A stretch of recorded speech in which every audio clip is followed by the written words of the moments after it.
ఉద్యోగుల సంఘాల తరపున కానీ ఉద్యోగస్తుల తరపున కానీ ఎలాంటి సమస్యలు ఎదురయ్యాయి? ఈ 5 ఏళ్ల పాలన మీద ఉద్యోగ సంఘాల నేతగా శ్రీ సత్యనారాయణ గారు ఏమంటారో చూద్దాం. అందరికీ నమస్కారం.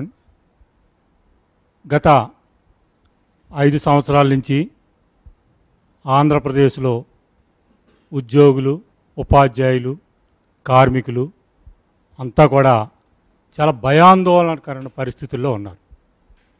ఎందుకంటే రాష్ట్రం సెపరేట్ అయ్యి హైదరాబాదు నుంచి విజయవాడ వెళ్ళిన తర్వాత ఇప్పుడు మొత్తం ఒక సామాజిక వర్గం, ముఖ్యమంత్రి గారి సామాజిక వర్గం లీడ్ చేసే పరిస్థితి వచ్చింది. ఏదన్నా చిన్న చిన్న పొరపాట్లు చేస్తే ఆ head of the department punishment ఇవ్వటం అట్లాంటివి జరిగేది. ఇక్కడ ఆయన ఒక వ్యక్తిని తీసుకొస్తాడు, ఆ పనులు చేయకపోతే ఆ తోటి ఉద్యోగి, ఆ సామాజిక వర్గం ఉద్యోగి ఈయన ట్రాన్స్ఫర్లు చేయించడం, బెదిరించటం అనే పరిస్థితులు ఇప్పుడు జరుగుతున్నాయి. ముఖ్యంగా గతంలో ఆంధ్రప్రదేశ్ ఎన్జిఓ సంఘం స్థాపించినప్పటి నుంచి ఏదన్నా డిమాండ్ సాధించాలంటే అక్రాస్ ద టేబుల్ అక్కడ ముఖ్యమంత్రి గారు, ఫైనాన్స్ మినిస్టర్ గారు, చీఫ్ సెక్రటరీ గారు, ఐఏఎస్ అధికారులు ఆ సమక్షంలో మాకు రావాల్సినటువంటి డిమాండ్స్ ఈ విధంగా రావాలి అని మేము గట్టిగా డిమాండ్ చేసినప్పుడు కొంత వెసులుబాటు కలిగించి, లేదంటే మేము స్ట్రైక్కి వెళ్తామని మేము చెప్పినప్పుడు వాళ్ళు స్ట్రైక్ పోకుండా చూసే బాధ్యత ప్రభుత్వం తీసుకుని ఏదన్నా బెనిఫిట్ ఇస్తే ఆ నెల నుంచి ఇంప్లిమెంట్ అయ్యే విధంగా జరిగేది. అయితే ఇక్కడ ప్రజలను మోసం చేసినట్టుగా ఎంప్లాయీస్ని కూడా మోసం చేయడం జరిగింది. ప్రభుత్వం ఆల్రెడీ ఎలక్షన్ నోటిఫికేషను ఒక 15 రోజులు 20 రోజుల్లో వస్తుందనగా ప్రభుత్వ ఉద్యోగ నాయకులు ముఖ్యమంత్రి గారి దగ్గరికి వెళ్ళినప్పుడు మీ వాళ్ళు 16% ఇంటీరియం రిలీఫ్ ఇమ్మన్నారు, నేను 20% ఐఆర్ ఇస్తున్నాను, అది కూడా 2019 జూన్ నుంచి ఇస్తున్నాను అనేది అంటే చాలా హాస్యాస్పదం. 2019 నుంచి ప్రభుత్వం వస్తుందా, లేదా వచ్చే ప్రభుత్వాన్ని మీద భారం వేస్తారా, లేదా ఈ ప్రభుత్వం ఇచ్చినటువంటి జీవో ఆ ప్రభుత్వం ఇంప్లిమెంట్ చేయాల్సిన అవసరం ఉందా, లేదంటే తగ్గించే పరిస్థితి ఉందా? ఇట్లాంటి ఏమీ లేకుండా ఉద్యోగ సంఘాలని కాన్ఫిడెన్స్లో తీసుకోకుండా మరి ఒక మభ్యపెట్టి ఈ విధంగా ఈరోజు అరాచక పాలన అనేది ఆంధ్రప్రదేశ్లో జరుగుతుంది. ముఖ్యంగా పెర్ఫార్మెన్స్ మీద కూడా, వర్క్ పెర్ఫార్మెన్స్ మీద కూడా మీ పెర్ఫార్మెన్స్ బాగాపోతే మీ ఉద్యోగాలను తీసేస్తామనేది ఒక నోట్ అప్రూవ్ అయింది. ఆ నోటు బయటికి తీసుకొచ్చిన ఆయన స్వయంగా ముఖ్యమంత్రి గారే పట్టుబట్టి సస్పెండ్ చేయించడం కూడా జరిగింది. అసలు నిజంగా ఉద్యోగ సంఘ నాయకులు ఒకప్పుడు పటిష్టంగా ఎలా ఉండేవారంటే, అసలు వర్క్ పెర్ఫార్మెన్స్ మీద తీయాలంటే ఫస్ట్ మీ అబ్బాయిని తొలగించవయ్యా, ఆయన ఏ విధంగా మాట్లాడుతున్నాడో కూడా తెలియనటువంటి పరిస్థితి. ఏది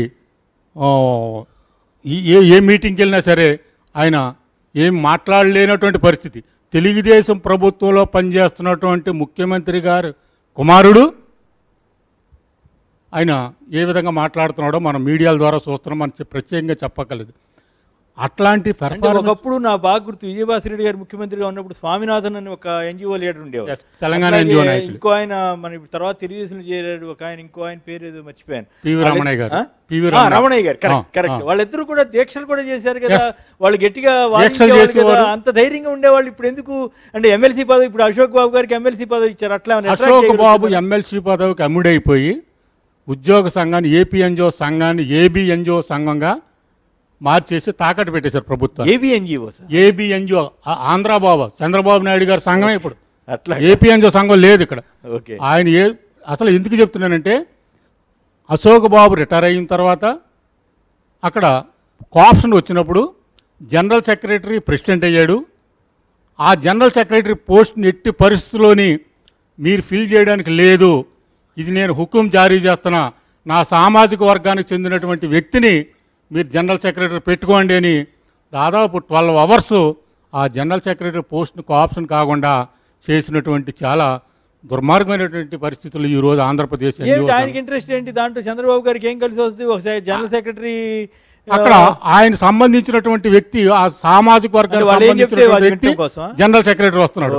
రేపు ఇతరత్ర డిమాండ్లు ఈ ప్రభుత్వం కానీ మళ్ళీ వచ్చినట్లయితే ఇతరత్ర డిమాండ్స్ ప్రభుత్వ ఉద్యోగులంతా కూడా ఉద్యమానికి వెళ్లకుండా ఉండాలంటే అక్కడ ఒక బలమైన నాయకుడు సెకండ్ లెవెల్లో కానీ ఫస్ట్ లెవెల్కి తీసుకొస్తారు. మళ్ళీ ఆ నాయకుడు చెప్పిందే జరగాలి. కాబట్టి ఉద్యోగస్తులంతా కూడా నాకు కూడా తిప్పుకోవడం కోసమని చేసినటువంటి ప్రయత్నం. ఓకే, మొత్తం మీద ఉద్యోగస్తుల్లో ఎలాంటి భావం ఉంది ఈ ప్రభుత్వం మీద? చాలా భయాందోళనకరంగా ఉన్నారు ఈరోజు ఆంధ్రప్రదేశ్లో ఉద్యోగ ఉపాధ్యాయ కార్మికులంతా కూడా. ఎందుకంటే రేపు ఈ ప్రభుత్వం కానీ మళ్ళీ కానీ వచ్చినట్లయితే ఈ వర్క్ పర్ఫార్మెన్స్ మీద ఏదో ఆ సామాజిక వర్గం వాళ్ళు ఇతను తీసేయండి, మన ప్రభుత్వానికి ఓటు వేయలేదంటే తీసేసే పరిస్థితి ఉంది.